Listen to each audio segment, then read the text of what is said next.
Many people are asking for the Messiah to come back because we have so much problems in this world, so much heartache and pain and sickness, and he's the only one that can fix it. But when he comes back, what will he find you doing?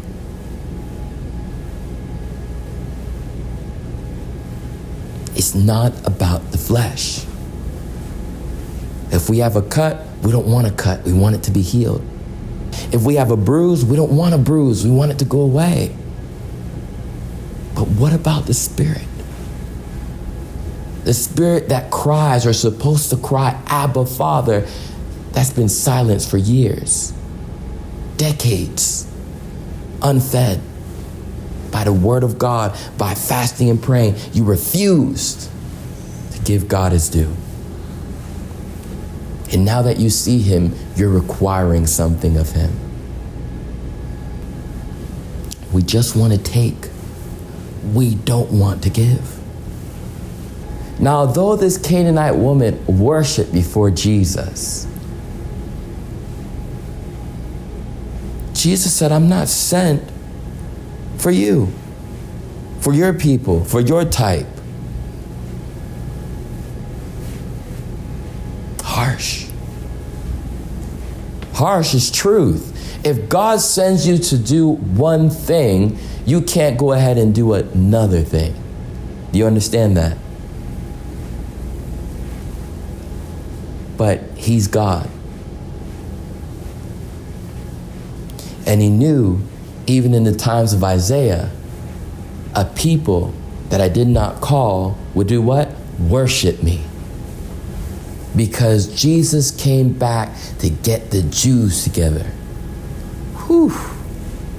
Don't forget about the mystery in this word, the bread, and how it falls from the master's table. If the Jews are saved, you all will see the lifestyle of the Jews, want that lifestyle for yourselves in order to be saved, and you will also gain the remnants of that supper. We all know Jesus is the bread of life. But as we partake in breaking of bread, we're having a part of him within us, remembering the sacrifice he gave for us. He's showing us an example of what he's doing with the Jews. He's going to share with us, the Gentiles. But you can't do all those things and forget the lifestyle that you have to live.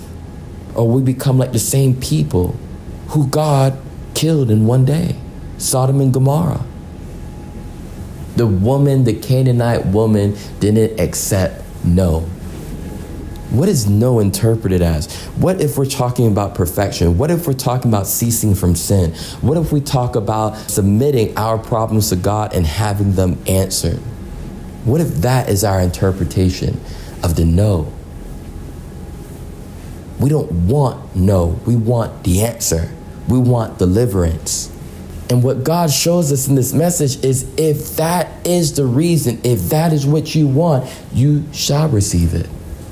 Based off of your faith, let it be as you want.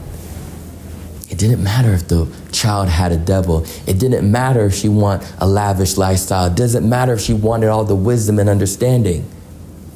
Based off of her faith, because faith was equipped with her persistence. Because within her faith, within herself, within her spirit, she had already attained the blessing. She just didn't know the direction, how to get to it. But as one door closes, another one opens. First, she went directly to Jesus. Jesus walked right past her. She went into his disciples. The disciples said, get her away from us. She worshiped before him. And Jesus gave her the word. The bread is not for dogs to be cast before. She gave back a word and said, all I need is the crumbs to be blessed. How many times did she get no? Many different ways people say no without saying no. Turning their back, not putting their hands to the work to help you, not asking how things are going, looking for a report card or progression. Where you at, brother? Where you at, sister, in your journey? That's what I'm talking about within a church. Leaders may give a good word, but a good word requires work. Just like the apostles say, don't tell someone, go away and be fed when you have bread right beside you. Give them what they're asking for. Many people will learn what they ask for is not always what they needed. What they really need is the wisdom of deliverance. How do I get out of my problem? How do I get out of my situation? And you would think Jesus would stay there around this woman, give her the word. She got her blessing. She went off her way. Jesus went off his way. Why? Because Jesus is on a mission and he knows his time is short. This woman is like some of us. There's many who neglect and refuse to serve God, refuse to be humble, refuse to be meek, refuse to admit their faults. This woman did all that before she could ever know who Jesus was, because God had to show himself to her. And the only way that he could show her the Messiah and the power of Messiah is by her first acknowledging her faults, acknowledging her weaknesses, and laying them down before Jesus' feet. We have to learn to do the same thing, saints. We're running into so much problem, but we still have pride as high as a mountain. We need to stop. Behind closed doors, we're crying. We're drinking ourselves into a stupor. We're going out partying, sleeping around with all types of people. We still don't feel good about ourselves. We need God. We need God within our lives to restore all things. I just hope when he comes, because he will come, you'll be ready for the change. God bless.